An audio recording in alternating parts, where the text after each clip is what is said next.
Welcome to the podcast, Josh. Good to be here. Josh has never done a podcast, and this is only really my third, so it's not like I'm the seasoned veteran in podcasting, but I've done it a couple of times, and so here we are. Welcome to the team, and welcome to the show, Josh. I appreciate being here. Really excited. Thanks for coming.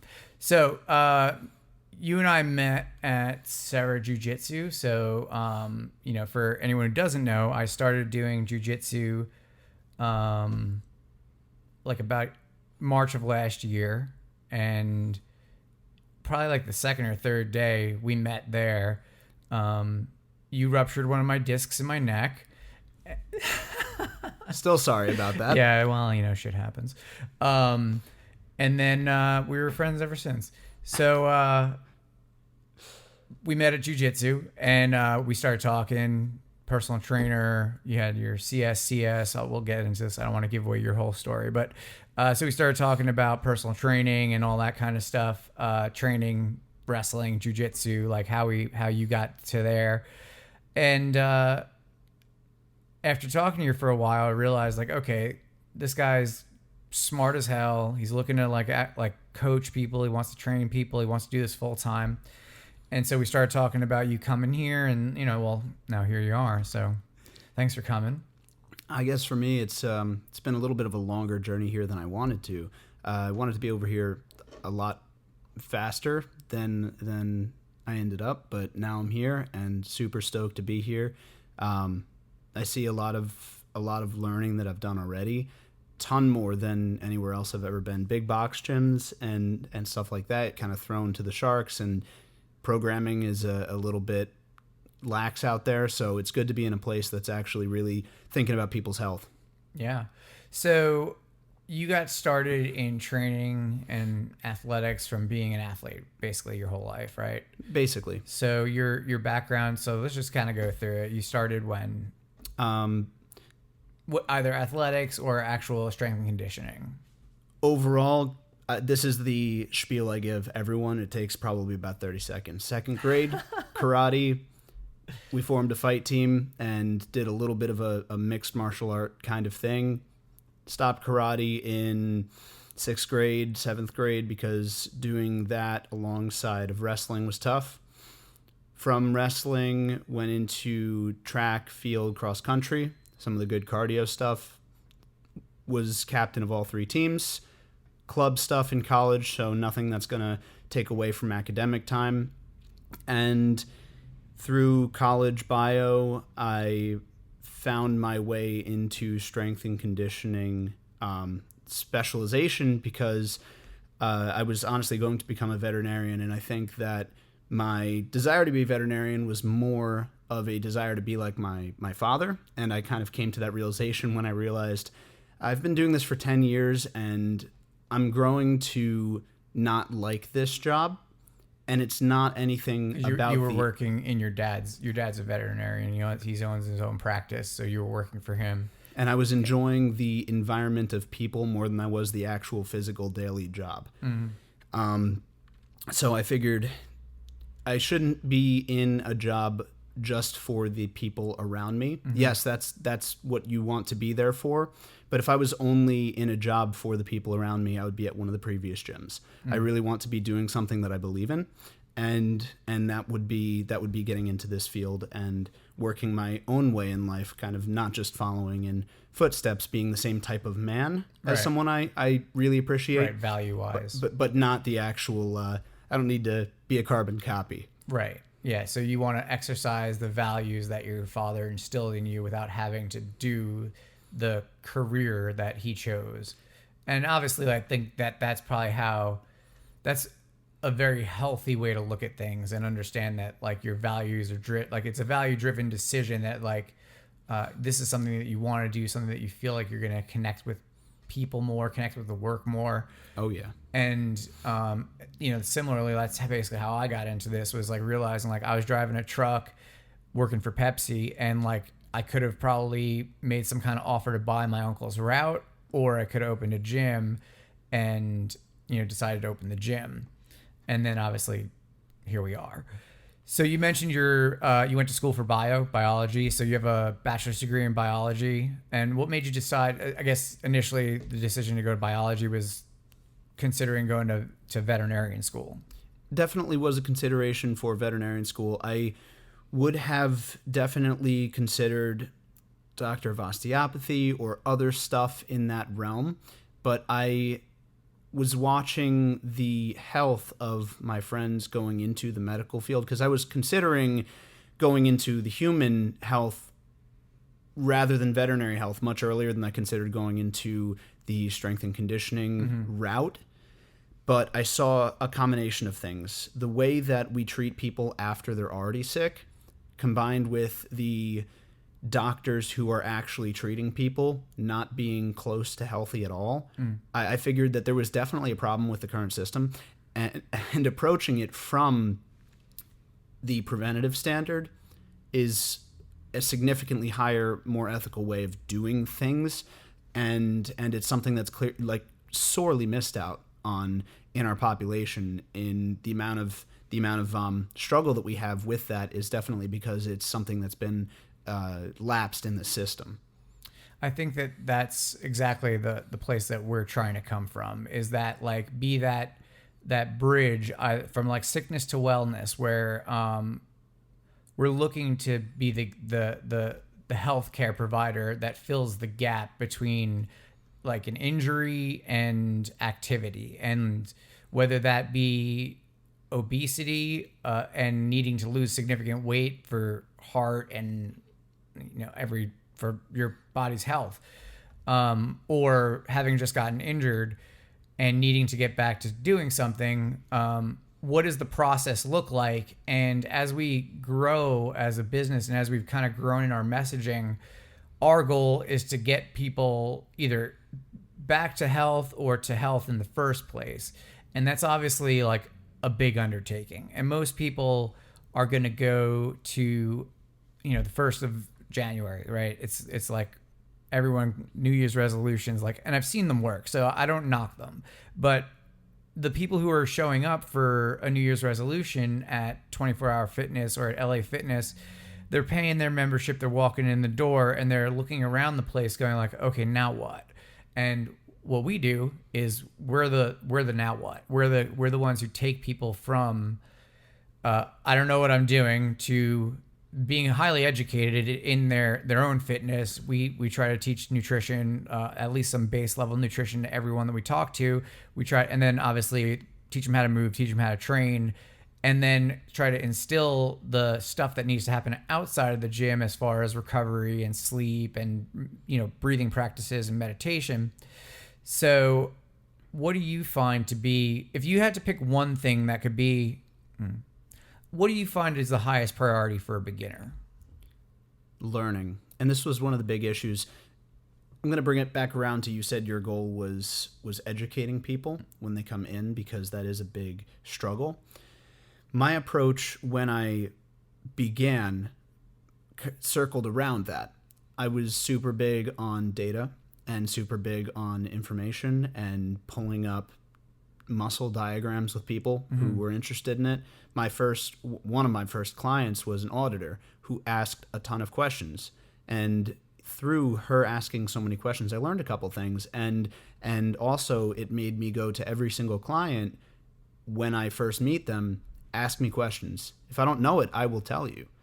And then I'll go research it. I'll come back with the studies, and I recommend you go research it, come back with the studies, and then we can have an honest conversation about it. And I think that approach lost me some clients and gained me long-term clients at each gym that I had that I was actually able to make a difference with. So it's about getting the quality client that's looking for what they want now, and like that they know is actually going to work, because I'd rather have a client that learns and is able to help themselves the times that I'm not there for them, and then they come back for those kind of little cues and stuff, someone to encourage them, see the little things that they haven't seen when they're on their own, but still be able to kind of troubleshoot in the moment.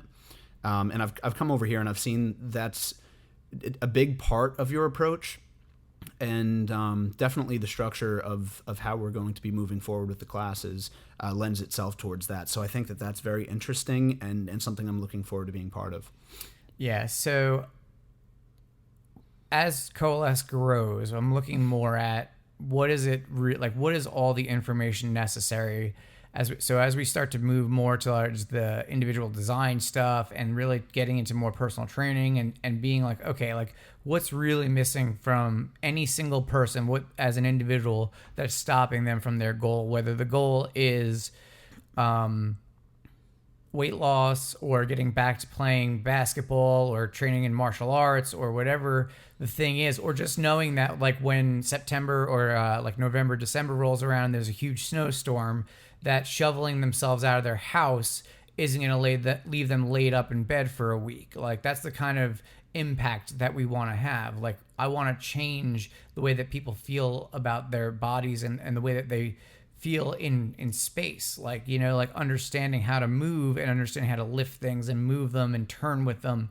Because one of the things that was always an issue in the past, especially with most boot camp, CrossFit, high intensity group classes, it's too much training in the sagittal plane, meaning everything is like up and down, right, forward and back in this one plane.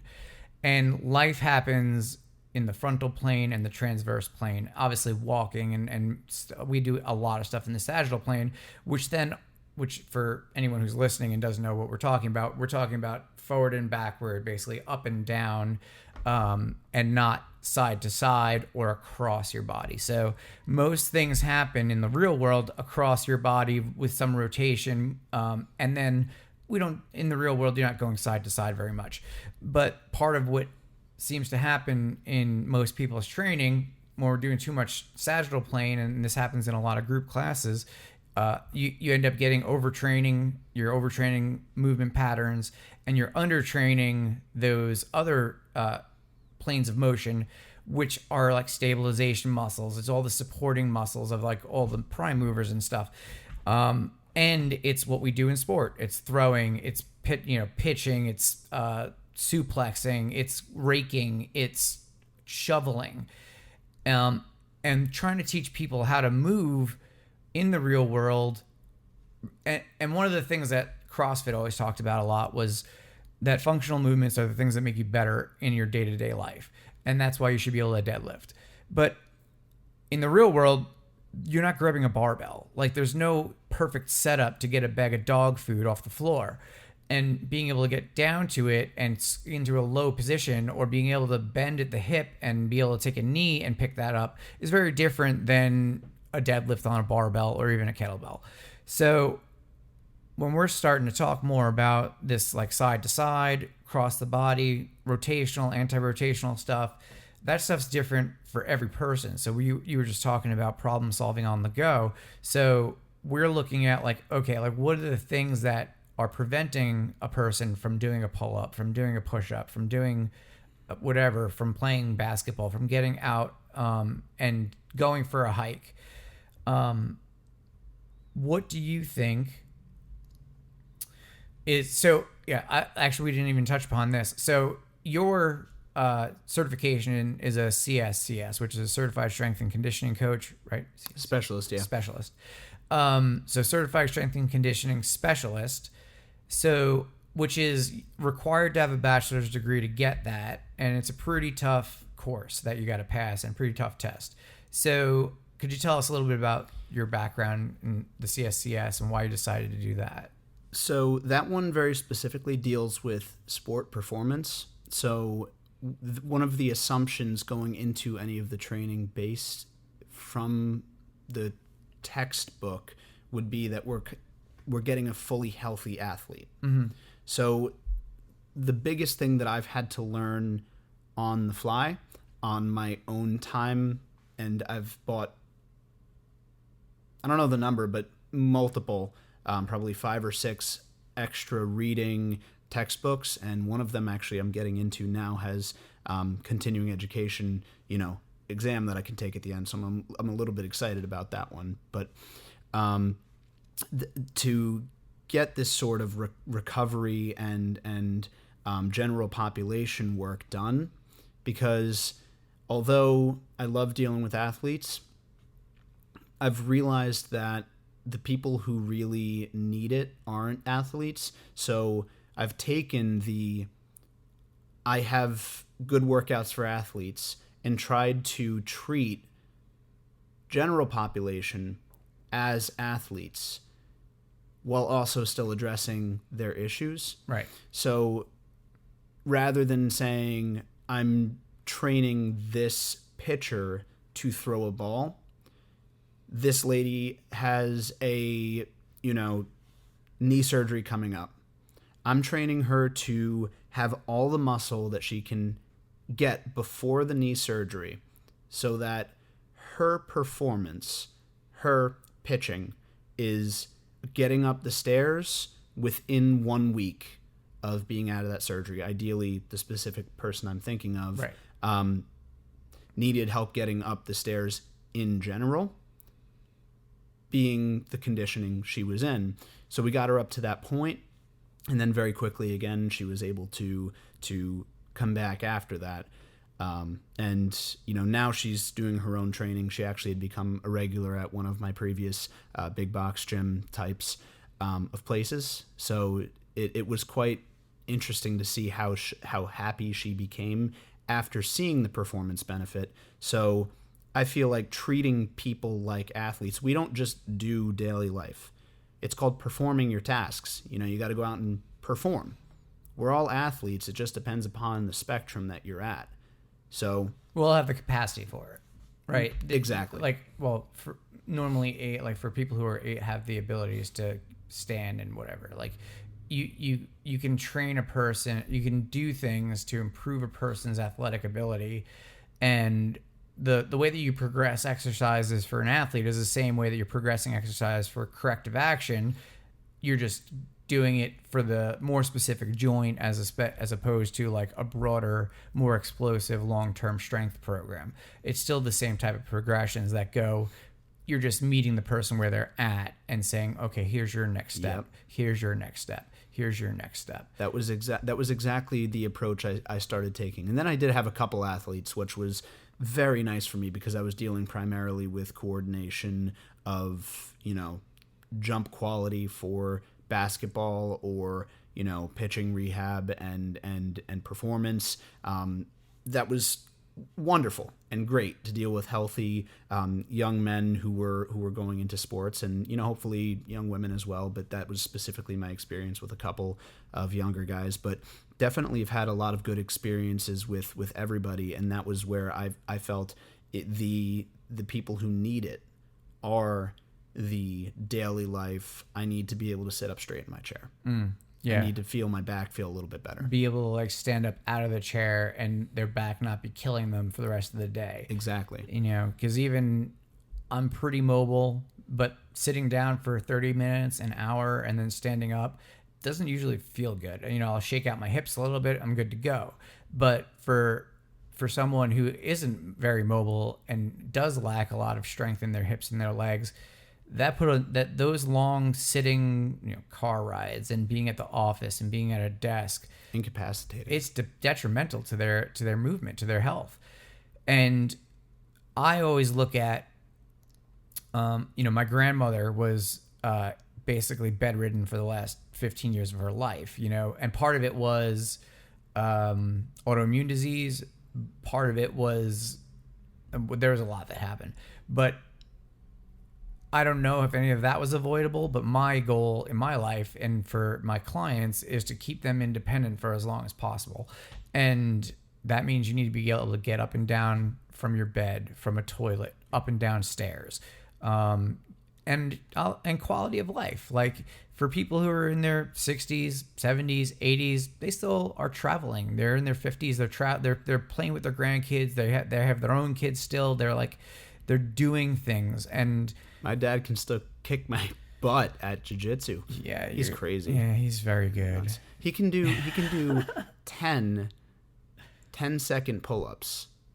Yeah, he's very strong. He's nuts. He's got the same build as you, And Well, he's just got this just neck that's fused of muscle. I don't know. it's just, but that's a lifetime of sport and fitness and competing. Like, so my experience isn't in lifelong athletics. My experience is I was overweight and like needed to get fit. Like I wanted to get healthy. Like I wanted abs in the worst way. And that was all I cared about for a long time. And then like I probably could have done it better, but I did it with a lot of low carb stuff and a lot of like intermittent fasting and keto for a long time, and I maintained it for a while. My body fat was very low, but I felt like garbage, and it was stuff like that like gave me. I was experimenting on myself, with nutrition and seeing what works, and over time we kind of developed a progression that we work with beginners. It's a little bit of like a paleo or like a whole food, like a whole 30 nutrition approach. Going into things like the zone diet and Renaissance periodization as people get a little bit more advanced. So for you, you've never really had to think about nutrition. Like you kind of have like some really good habits. That was something I was incredibly lucky. My mother was able to. Who's also a black belt in Kempo. In Kempo, yeah. We've been martial arts and combat sport for a very long time. Be a bad house for a home invasion. Oh, yeah. Well, one of the big things is, and pulling a little bit offsides, yes, food, great. Mother taught us healthy eating habits, and I'm trying to help as many people, especially, my wife and children, to do that. But the reason that we got so much into combat You don't have sports, a child yet, though. You're right. Okay. But your plan is for your children. Well, the goal is to have children, Okay. and you're right. But that's the goal. I've wanted to have a child since I was a child. That was just how I was raised, family, and all of that first. That's why I wanted to come to a place where I felt like there was a future, because just the model, I think, is something that's going to really take off with actual results. People talk about it and see that, and see someone. There was a guy just downstairs earlier who was really getting his first few kipping pull-ups in, and everyone was kind of coming around, clapping for him and being really happy, and that was very quick. I remember him just coming in. I remember the first day that he walked up those stairs with you as I was teaching a class, and I'm still fairly new here, and he's already doing his first kipping pull-ups, which is something that I really just learned a couple months ago as well from you guys, and now I'm cycling my kipping pull-ups and doing that fairly well, comfortably. Kind of to move back to martial arts, my parents had a couple times that were quite scary of when we were younger, someone in the apartment, while they like woke up, like, dude, right there. So that kind of really instilled a sense of, well, reality is important. So anybody who is listening to this, it's not something you want to think about, but if you're looking for health and you aren't into that sort of lifting, and I get it, you should do it. You should do your regular cardio. You really should be lifting. But if you have to get into something and you absolutely refuse to do it, which as we would always recommend, is so much better to be able to get that, recovery exercise in, the rotator cuff stuff, and you're less likely to get injured doing those other things. You're more likely to be able to perform those. But get into a martial art or a combat sport. At least that will begin your fitness journey. And then as you want to get better, find a good trainer, especially us, hopefully, if you're in the area. But definitely learn how to, how to handle yourself, because that's going to help you a lot with your fitness as well. Confidence, everything. Oh yeah. I didn't start any sort of martial arts till I was a year ago, and I was in Shorin-ryu karate when I was like 8, and I hated it because we would do these blocking drills. And like the older guy, he seemed very much older, but he might have only been like 20.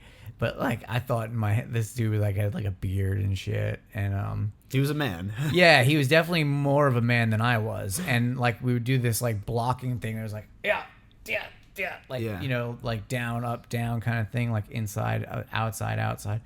And he would just hit so hard. I was like, dude, and then I just didn't want to do it after that. You know, I did it for like I don't know, probably 6 months or a year or something, and then wrestled for like 2 years, sort of. In So you're saying you school. haven't done it, yet you have like 3 to 4 years of experience. That's solid. That's solid. That definitely gives you the confidence that you know you can walk around. I was like 8, and no, you know what? The first thing I learned when I started jiu-jitsu was that like good thing I kept my mouth shut, because you realize like you don't know what you're looking at. You don't know who knows. You don't know what they know, and obviously weapons change everything, but probably better to know something than to know nothing if things go down. Anyway, that's not something that ever you want to happen. I think I'm more thinking just about the health benefit of it too. Well, you know, there's any this number of things that'll work for health, and you know, I think that our approach is looking at the individual one-on-one and progressing them from there, and then the goal for me as a coach is to allow to impact a person's life so much that they're able to do whatever they want to do. All of that. You know, whatever it is, like whether it's hiking, it's martial arts, it's performance. Like, you know, Dina she's on stage and she's like performing. Like we have like that's something I'm really I guess passionate about, is like I've had a lot of time of being on I've been on stage a little bit, but I've always wanted to be on stage more. So knowing what kind of cardio it takes to be like singing or yelling on stage or performing in any capacity, whether like, you know, I've done improv classes. Dave Kaufman does a lot of improv, and just it's a lot of energy. You need to be able to move around. You got to be mobile. There's physicality to it. Well, and even the adrenaline dump that you learn to manage through exercise is very similar to being up on stage. I was in a band for many years, recently kind of separated because I got a wife and I'm looking to have a family and looking to get a house, and that sort of stuff doesn't allow you to travel into the city every weekend. It's a lot less punk rock, you know, of an image. Yeah. I'm not able to travel into the city every weekend, do those things, but definitely I understand that the adrenaline dump can easily be handled when you're doing something like this. So anything you like to do, whether you're a musician or, like you said, improv, all of those things, your whole life is benefited by coming in. You know, going downstairs, I know you guys can't see that we're, you know, upstairs right now, but going downstairs and doing that sort of training where you're kind of prepping yourself, you know, for everything. You know, you don't think about how a kipping pull-up or an Olympic lift could affect your improv routine or yourself sitting at the desk, but it does, and significantly increase the quality of those two things and a lot of other myriad of benefits. I would just put those two things a lot lower than I would put cardio and like Turkish get-ups. Yes. No, I'm saying I said 2 examples of like, exercises off the top of my head. There's definitely a lot of other ones that are specifically better, especially core exercise, cardio, the things that are going to strengthen your heart, your lungs, very specifically. With the nasal breathing thing, I know we're a little bit windy here, but there's a lot of stuff to it. There's you know, that, and I think that's the thing that what we're trying to do as coaches is to like take out the guesswork of what actually is going to work for that individual, because the way that I would suggest nutrition to a beginner versus a more advanced person is going to be different than even the type of exercises that are being prescribed. So especially working one-on-one with people, you're going to have a lot more significant impact on that individual working one-on-one and prescribing specific exercises instead of just a generally good workout. So, very much so. There's a lot to it. There's a lot to like the nutrition, the exercise selection, the, you know, what's going to work, what's not going to work. What does a person need more? And that we determine all that stuff through testing and progressions, figuring out where a person is strength wise, where they're at flexibility wise, and taking that stuff and using it as the basis and the foundation. Like, people will say, oh, you got to train your weaknesses, but like, what is your weakness? How do you determine your weakness? Right. What is the measuring factor of how you're getting better through that weakness? And most people don't even know what those things are. And a lot of coaches are kind of good at seeing that subjectively. And I used a couple little things, here and there, which were I had kind of initiated using the 3 basic FMS, and that's okay. Functional movement screening. And that's okay. But we're kind of going into some more in-depth stuff here, which I really appreciate. And I actually had used, the hip test on my sister-in-law, and determined exactly. We had her do a squat and some stretching, and within the same night, 5 minutes later, her hips went from being angled like this to changing the width of her squat, stretching out one of her glutes, and we took like probably a solid 1.5 inches of asymmetry off. Now, you're not going to heal it. She's going to wake up the next morning and it's going to be back to where it was, because you don't get to a hip asymmetry like that in one day. Right. And you don't get out of it in one day. But there was definitely a significant difference, and something that I very clearly saw an immediate difference. And over a long run, there was another client I used the same kind of testing for, and that was something that had slowly worked in conjunction with her chiropractor, and I saw that difference over time as well. So I'm really excited to go forward using the whole range of tests that we're going to be using. Yeah. So what Josh is referring to is the Active Life functional movement screening, the Active Life movement screening, and the Active Life strength balance testing. And the stuff that we learn from doing that stuff tells us exactly what kind of ranges of motion are in the ankle, the knee, the hip, the shoulders, the wrists. And when those things are limited, if there's any limitations in there, if there's any pain in there, it tells us what ranges of motion and what movement types could be, I guess, contraindicated, I guess, wouldn't that bad for you? I don't know.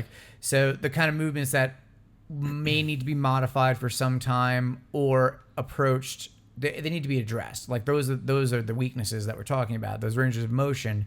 The more space you have available, the less likely you are of injury, and that counts in anything, a fall or exercising. If you have more range of motion, you are less likely to get injured in a fall. The reason most people, depending on how you fall, like you might just break an arm, but if you fall and your arm has range of motion to move through, there's less likely a chance that impact is going to put your arm into a position where a break or a tendon rupture or something is likely. And also, speaking about falling, I'm just going to take a quick aside.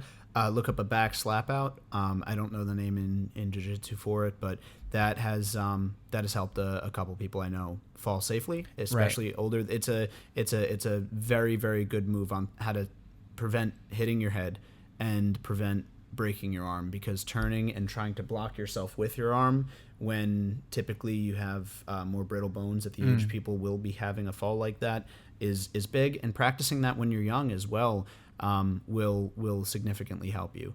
Anyway, I'm not trying to... I mean, especially living in a place where it's icy, not right now, but a couple more months, it gets icy real quick. Slip and falls happen all the time, and obviously you can't. I mean, there's any number of ways you could fall, but you can't obviously say oh, well, I'm super flexible and I can't be injured. But if you are flexible, you're less likely to have an injury from impact. Such as a fall, obviously something like a car accident or something where, you're talking about several tons more force.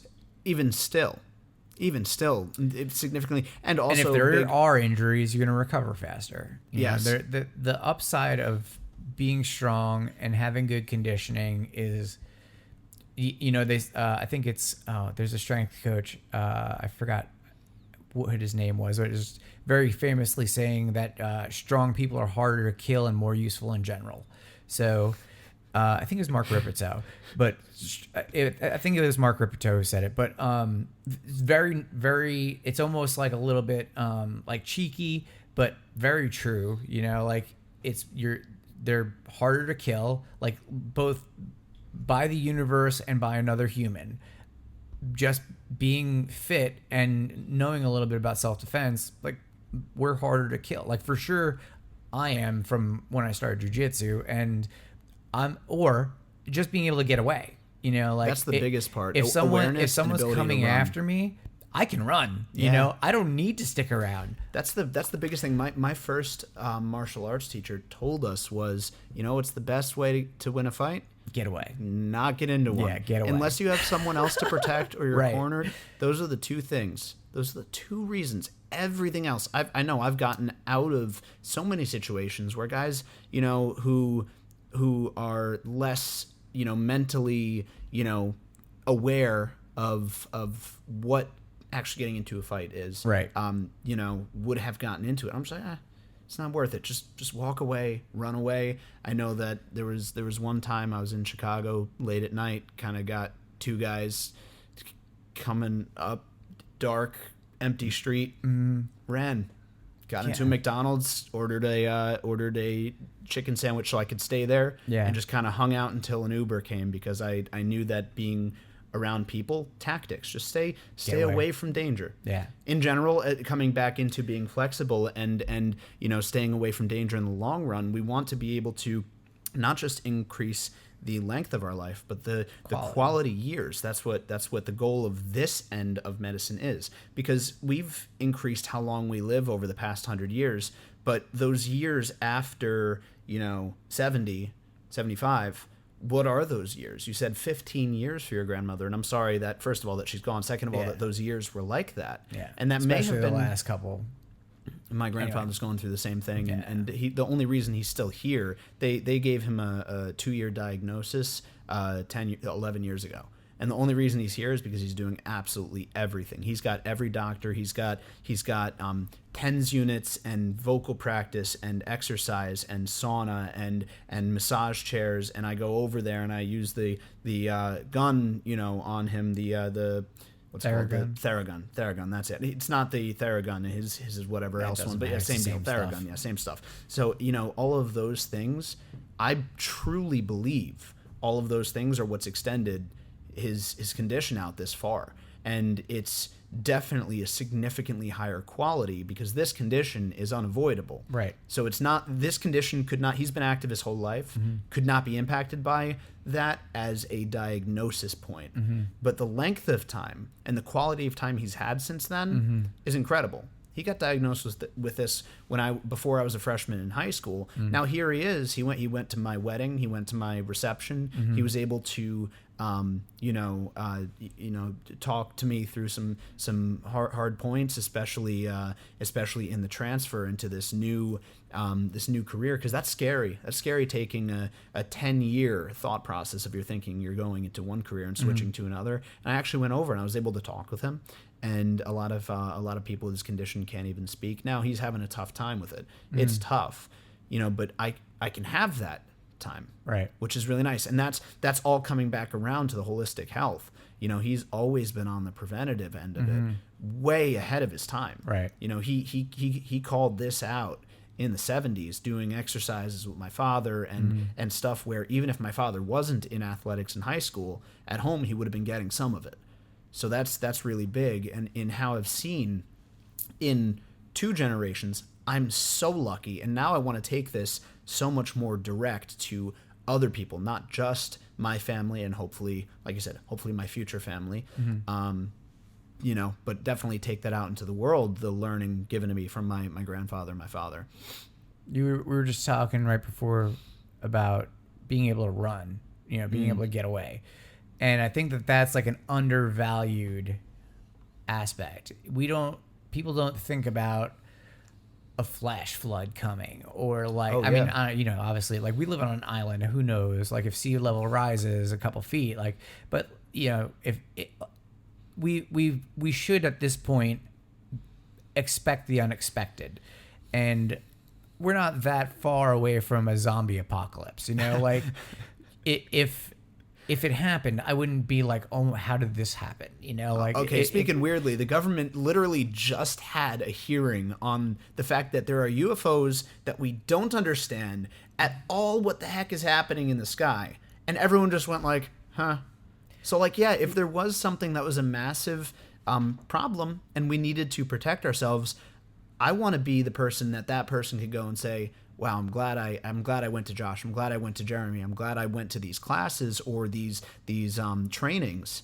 Again, not even for combat, but holy cow, I got out of that building quick enough. Right. There was an earthquake, and then we were all, huddling together, and then we realized the building was coming down. Right. A fire. And I was able to help someone get out, and I was able to get out myself. There was a lot of things that there are some things, I don't want to say a lot of things. There's some things that early CrossFit articles got really right, and Greg Glassman in one of his articles said, this is the stuff of surviving fights and fires. And meaning if your house is on fire and you've got to sprint out of it, you need to be able to sprint. If you're nursing an injury and nursing a knee and waiting for a surgery, like, yeah. And you're not able to pick up your kid. Right. Yeah. So yeah. Or your cat, like where's the kid? Where's the dog? Where's the kid? Like, and you got to find the cat who's scared because the house is on fire. Like, obviously these are like worst case scenarios, but they're real. They happen. They like a kid can be running towards a street and you need to be able to go 0 to 100. And obviously people have different levels of ability. We're looking at how close can we get you? Oh, how far away are you, and how much closer can you be? And obviously that's got to be systematic. That's got to be like taking a look at one thing after another, progressing one joint to the next, till there's full ranges of motion, till you can walk at full speed, you could jog, you could sprint. I think that a quote that really, speaking of people that really were ahead of their time in thinking about this. Let's go way far back. I think it was Aristotle or Socrates. Socrates said, "It is a shame for a man or woman, a shame for a man it's a shame for a person to grow old without seeing the beauty and strength of which his body is capable." And I think that quote has really kind of been one of the things that really pushes my desire for other people. Is I've been able to see I'm beautiful. No, I've been able to see the impacts of being comfortable in my skin as much as I can be. Everyone's got their things, but being as comfortable in my skin as I can be, and feeling like I can go hang out with my friends and not be like uncomfortable. And I've seen that for other people, and it's not about looks. It's about being able to walk down the street with people at a pace that you're not breathing heavily. Right. That can be socially impactful, and I really, I'm getting a little teared up. I feel for people on that end. And I know that you've experienced maybe that end a little bit closer than I have, maybe not to that extent, but you can kind of come from that percentage. And we haven't really talked too far, back about how you were in your history, but you're at a point now where, my dad actually told me the other day that grappling with you, your strength feels similar to that of mine. And that kind of makes me feel like, am I doing something wrong here? No, but the thing is, that means you're doing something right. Because your mobility and angular strength is similar to that of a 24-year-old, almost 25-year-old guy. And again, it's all about that ability to maintain that over time. Yeah. Just because you're going through time doesn't mean you should lessen your abilities by significant amounts. I think that it's that narrative of, you're just at that age. You're just at that age. You're just at that age. You just need to accept it. And I guess for me, first of all, I've always been anti-authoritarian. Like, don't tell me what to do, you know? So, Yeah. you know, just, you should just accept that you're aging. I'm like, I'm probably not going to do that. You know, like I want to be able to like do things like jujitsu. I want to be able to like write music and like sing. And like, even if I'm just doing it in downstairs when no one's here, like, We should jam. What do you play? Bass. You play bass? Yeah. I played upright well. bass in orchestra till I graduated high school. I started guitar. You know, like I've never taken much lessons, so most of everything is self-taught. So Same. I lack a real lot of what would it be? I guess technicality. You know, my hand positioning is terrible when I play guitar, but I write good melodies, and I'm off. You know, my pitch has gotten better, especially over the last like year or so since I've been really like getting onto my vocals again. And I still like probably could afford to take some lessons, but I go on emotion. You know, I think I'm just that music can definitely be approached like fitness as well. You know, in the similar about getting the lessons, but I think that it really is something that you can also approach on your own, like you said, and self-teach. You know, I think that's one of the real nice aspects of going out and getting some lessons, though. I think that I should probably go do that too. Yeah, because that'll be a little. It's bit just of a like better everything approach. else. Like you put in the more technical you are, the more that's available. Oh yeah. You know, like just like in jiu-jitsu or in fitness or whatever it is, when you're technically correct, you have more options available. Yeah. So we're going to wrap this episode up because we've been talking for a while. This is a good one. Do you have any final thoughts you wanted to talk about? All right, I've got one or two things. Get into a gym. First of all, get into the highest quality gym that you can or is in your area. If you don't have any gyms around you, go for a walk. And it starts simple, but it's a journey you can learn about and go deeper in. And one of the guys that I was talking to recently said the deeper you get into any field, the more the pillars of that field matter, and the more you come back to those pillars. So, you know, as we move along, and as you know, probably have some more podcasts or some more people on and some different formats, you're going to see different approaches and different methods by which all of the same pillars of fitness, which is strength, cardio, and I would say, you know, mental as well, it'll all come back around with all of your guests and all of your strategies going forward. So you're going to see a lot of those three things as we move forward. Awesome. Well, this has been a Coalesce Fitness Solutions podcast. Thank you, Josh, for coming on. We'll see you guys around. Definitely. Thank you. Bye.